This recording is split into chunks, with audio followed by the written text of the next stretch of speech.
I'm Amy from a little business called The New Red, and I focus on sustainable woodworking.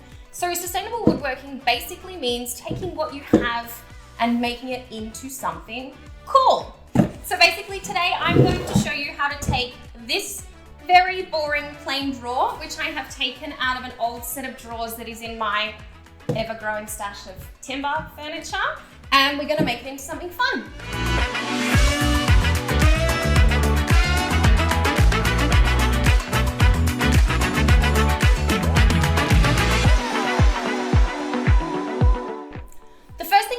Is disassemble the drawer. Now, depending on the kind of drawer you're working with, it might be screwed, glued, or nailed together, or if it's proper fancy, it might even have some dovetail joinery. But basically, what you're going to look for first is screws. Firstly, in the back of your front section is where you're going to try to find any screws that might be holding the front panel to the drawer frame or even the hardware in place. So this drawer only has one, which I'll take out now.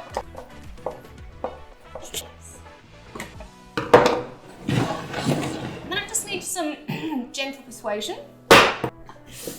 Now, I know from experience that there are some nails holding this front panel to the drawer front in place, so I'm not even going to try to pull them apart. What I am going to do is simply take my hammer and gently try to pry apart the edge pieces. Before you try prying apart any edge pieces, you want to make sure that you are protecting your eyes from any flying debris.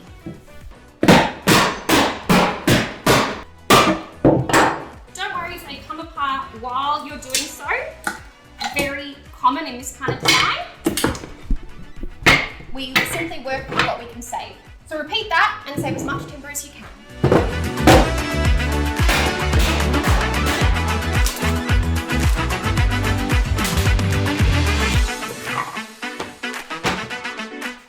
Sustainable woodworking has the benefit of not only are we not adding extra items to landfill or going to waste, we're actually saving those items. Plus, you get to have heaps of fun destroying stuff while you're doing it. Now you can see we've been able to save the front, 2 whole side pieces, and the back kind of come apart, but we'll be trimming them down anyway, so let's get started on that. So I brought all the pieces over to the table saw so we can cut them down to size. Before you run them through, just make sure you remove any staples or screws that are in your piece, just to make sure you stay safe while you're cutting them through. Now, if, like me, you got a little bit too heavy-handed during that demolition project, we're going to simply take basically the widest piece that we can save.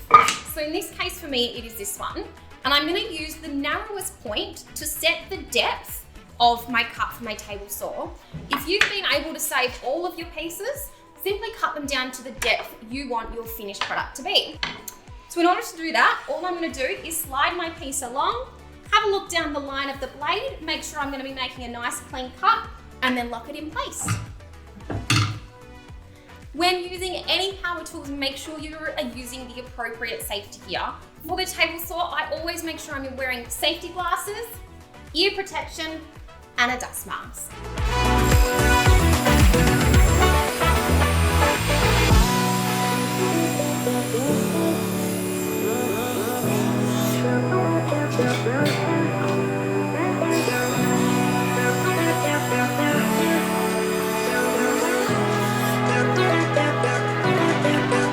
Now we've cut our pieces to depth, we need to cut them to length.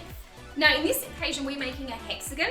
Hexagon, I'm always told I say that wrong. Say it however you want to say it.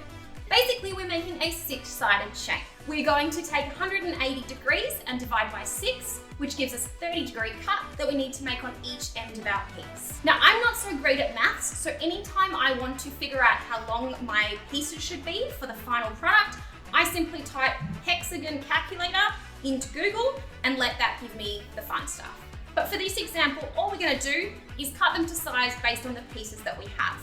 So I've set my miter saw to 30 degrees and I'm going to make one cut down the middle of my first piece, and then I'll set up my stopper block. Again, you want to make sure that you're staying nice and safe. Safety glasses, hearing protection, and your dust mask. You may have noticed that I cut my saw on an angle, which is tilting the table, rather than a bevel, which is tilting the blade. My personal preference is always cutting by an angle when I can, because I find it a lot more accurate and easier to cut. So where possible, instead of laying your timber flat and cutting on a bevel, simply rotate your timber 90 degrees, cut on an angle, and you'll get a nice clean cut. So now I've got my first cut. All I'm going to do is line up approximately where I want my second cut to be. Now we want our cuts to run not parallel, the opposite of parallel to each other, basically creating a V shape. I'm going to just simply drop my saw blade down to make sure it's a clean cut, and then I'm going to slide my stopper in place until it butts up with the end of the piece of timber.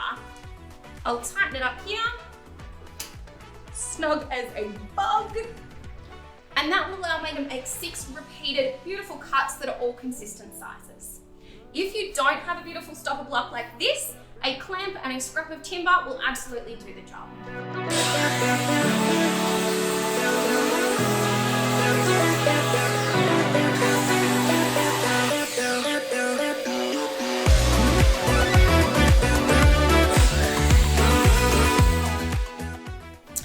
We now have 6 beautifully even, lovely cut pieces. And this is where the fun part comes in. What you want to do is get yourself a straight edge, a good quality painter's tape, and a good quality wood glue. All you're going to do is take your pieces and lay them end to end along your flat edge. You want to make sure that the wide edge is up, simply like this. Put your first one in place, push your second one up against your long edge, and butt your 2 pieces together. Take some of your painter's tape, and I like to make sure that both my edges are stuck together.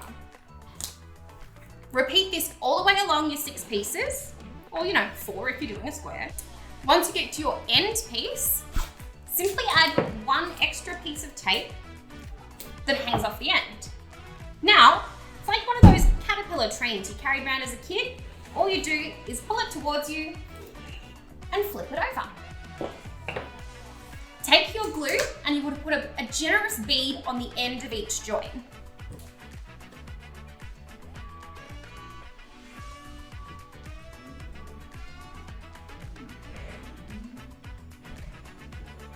All you're going to do now is pull your pieces up into the shape of the hexagon and let the angles find each other and do the work for you.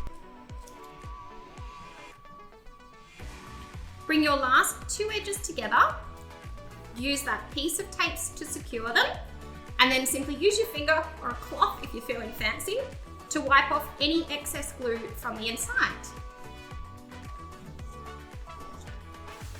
I then add my second piece of tape just to tidy up any edges here.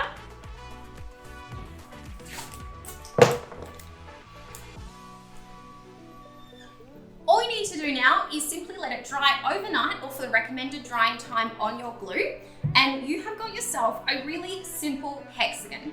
Now, depending on what you choose to do with it from here, you could make any number of things. Simply oil or paint it as it is, hang it on the wall, and you've got a gorgeous little hanging shelf. Pop a hole in the top, drop a vial in, and you've got a portable vase. Maybe even drill a small hole in the side, pop an incense stick in, and you've got an incense holder.